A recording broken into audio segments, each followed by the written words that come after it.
लातूर जिल्ह्यातील जळकोट तालुक्यातील MDR 25 चेरा ते 251 या मुख्य जिल्हा रस्त्याच्या कामात गंभीर अनियमितता, अपूर्णता आणि निकृष्ट दर्जाचे काम झाल्याच्या तक्रारींच्या पार्श्वभूमीवर संबंधित गुत्तेदार व अभियंत्यांवर कारवाईची मागणी करण्यात आली आहे। सौदागर मोहम्मद रफी, संस्थापक अध्यक्ष, अन्याय, अत्याचार, भ्रष्टाचार विरोधी समिती यांनी दिनांक 6 ऑगस्ट 2025 रोजी सार्वजनिक बांधकाम मंडळाचे अधीक्षक अभियंता लातूर यांच्याकडे सविस्तर तक्रार दाखल केली होती।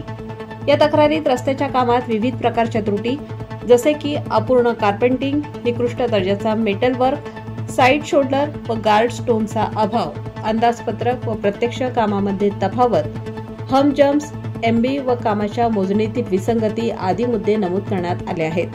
तसेच या रस्त्याच्या कामासाठी शासन नियमांचे स्पष्ट उल्लंघन झाले असून यामध्ये आर्थिक गैरव्यवहाराची शक्यता वर्तवण्यात आली आहे। तक्रारीच्या अनुषंगाने अधीक्षक अभियंता श्री बा थोरात यांनी 29 ऑगस्ट 2025 रोजी कार्यकारी अभियंता सार्वजनिक बांधकाम विभाग उदगीर यांना स्पष्ट आदेश दिले आहेत की त्यांनी स्वतः स्थळास भेट देऊन प्रत्यक्ष पाहणी करावी व तक्रारीतील प्रत्येक मुद्द्याची तपासणी करून आवश्यक ती कारवाई करावी। तसेच आदेशात म्हटले आहे की मंजूर अंदाजपत्रक, निविदा व अटी शर्तींच्या आधारे गुत्तेदाराकडून काम तातडीने दुरुस्त करून घ्यावे।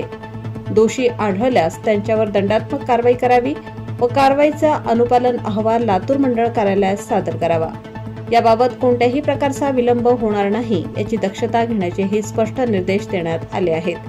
तक्रारदारांच्या म्हणण्यानुसार शासनाच्या निधीचा दुरुपयोग झाला असून दोषींवर फौजदारी गुन्हा दाखल करून कंत्राटदाराला काळ्या यादीत टाकण्यात यावे, अन्यथा या प्रकरणी तीव्र आंदोलन करण्याचा इशारा अन्याय, अत्याचार, भ्रष्टाचार विरोधी समितीने दिला आहे।